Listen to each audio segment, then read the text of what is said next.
Last night, America took one more step towards idiocracy with presidential candidate Donald Trump desperately defending the size of his dick on national television. Wow. In case you didn't see that, let's roll the film. As far as, and I have to say this, he hit my hands. Nobody has ever hit my hands. I've never heard of this one. Look at those hands. Are they small hands? And he referred to my hands. If they're small, something else must be small. I guarantee you there's no problem. I guarantee it. All right. Okay. Moving on. I never noticed before at the end, he goes, I guarantee it. No, you don't think I have a small dick anymore.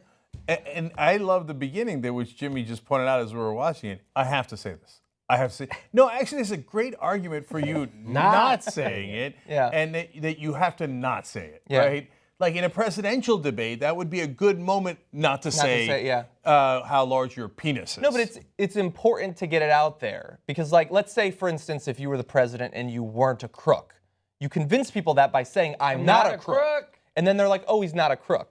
So now I'm sure that he's got a gigantic penis. Yeah, because he guaranteed it. Yeah, you know who defends the size of their penis?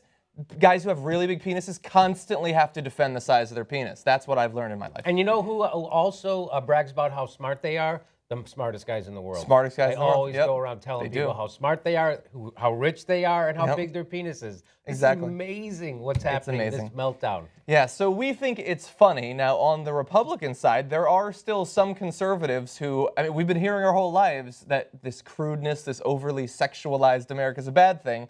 Some conservatives are maintaining that position, although not all. And so we're going to run through a few of the conservative reactions to the penis talk from Trump. First, here is Chris Wallace, who, of course, was moderating the debate last night. First of all, big picture, I thought it was an embarrassment for the Republican Party. You know, there were a lot of shots taken, a lot of shots scored, but there was precious little vision, almost no discussion, serious discussion of issues or, you know, what are you going to do? How are you going to improve people's lives? And if you saw someone acting presidentially on that stage, you got better eyesight, Bill, than I do. Good for Chris Wallace. Yeah. You know, Chris Wallace has a decent number of good moments, man. He does. He really does. I mean, he's the one guy that is redeemable from Fox News. Shep Smith. No, Shep Smith, too. Yeah. And so now I pointed out a number of times where he did things that were totally unacceptable. But I've also pointed out a great number of parts where I thought, hey, look, that's a journalist right there that's actually holding people to account and is able to hold the Republicans to account better than the rest of the media that's so scared of Republicans, at least not scared of them, partly because he works on Fox News. And even though he was moderating that debate and he has a career incentive to say that it went well and it's wonderful, et cetera, no, he comes out and says that was an embarrassment. So good for him. And and he's in part at least criticizing himself because if there isn't a substantive focus on the issues, that's partly his fault. I mean, they chose the questions. They asked Trump like 9 questions more than they asked the other people. And a lot of it was the sort of he said, she said, they insulted you, that sort of thing. So he is at least willing to criticize himself in part. Now, it wasn't just Chris Wallace. Can I just say, talk about a squiggly line of embarrassment. He's embarrassed that the leading candidate who hunted down the first black president in a racist way for years. That's not embarrassing. That's a good point. It's right. I mean, that's the thing that's embarrassing him. It's not embarrassing that the party and the network he works for denies science and has played a strategic role in dumbing down America and making a candidacy like Donald Trump, making this all possible. He's not embarrassed about that or the hand that he's had in that. He's all of a sudden embarrassed because those guys they look like jerks on stage. Yeah. Not that they've been letting down America and telling people to deny science and to deny news, by the way, or deny facts. Just stay in our bubble. And now when you have the Frankenstein that bubble created, now he's embarrassed by it. Yeah. That's interesting. Pretty much, yeah. Yeah, I mean, that's the thing about Trump, of course, is that he has done so many things that individually should make it impossible for you to ever be elected to anything. But he just keeps replacing it with something new, so the old things fall off. Like, I routinely don't even think about the whole birth certificate thing because he's done so many more recent terrible things. So that was Chris Wallace. We also have Glenn Beck and one of Jimmy's favorite radio hosts, Mark Levin, speaking about last night. I said to myself, why are they still debating? Do we learn a damn thing out of any of these debates? Seriously. Look, I understand these things are rough and tumble, but can we at least keep it above the belt rather than below the belt? It was really, I thought it was despicable last night. It was upsetting. Yeah, if you're watching, I remember watching these things with my parents. Yeah. And if I was watching that with my kids last night, I don't know what I would have said. On the opening volley of, I'm pretty well endowed. I mean, what do you say? The thing is this. Let us be honest. Trump has brought down the level of this discussion. Rubio's responding, which you would expect. You're fighting back against a bully. Mm-hmm. Somebody needs to cool it. And you would think the moderators might play that role, but the moderators don't play that role. No, the moderators they encourage it. Yeah, because they like the ratings. They like the ratings. It's a great show. And they don't give a damn about conservatism.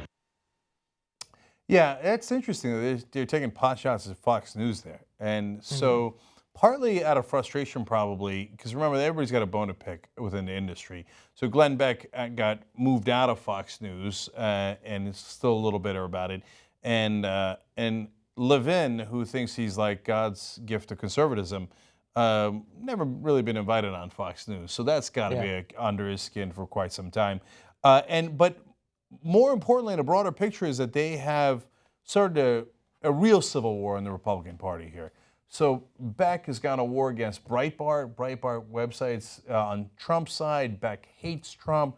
Levin is with Cruz, and so he's fighting with the people who support Trump, like a number of Fox hosts like Bowling and Hannity at times, and Lou Dobbs, et cetera. So everybody's picked sides. They're not just supporting their own candidate. They're very significantly attacking the other candidates, and then they're attacking the people who are supporting the other candidates. Yeah. Now, look, to some degree, it's happening on the left too, right? I mean, I'm certainly annoyed at a bunch of Hillary Clinton supporters. I'm positive they're annoyed at me.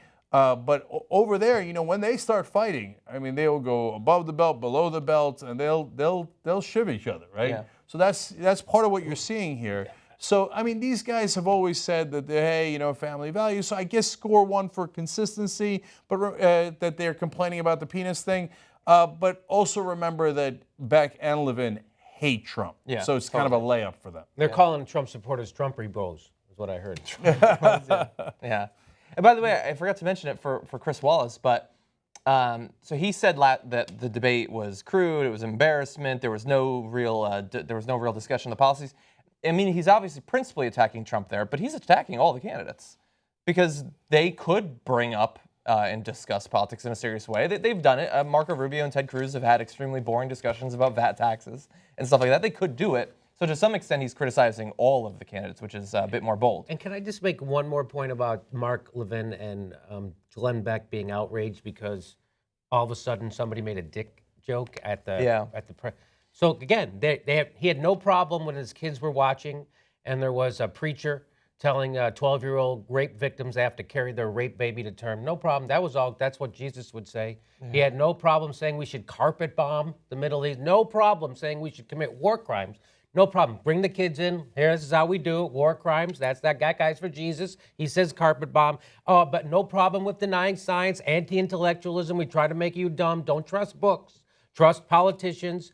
No problem. It's only as soon as someone mentions something sexual, this perversion, this fetish they have with the only thing that could ever be immoral is something sexual. But come on in, watch us defend guns after somebody slaughtered 25-year-olds.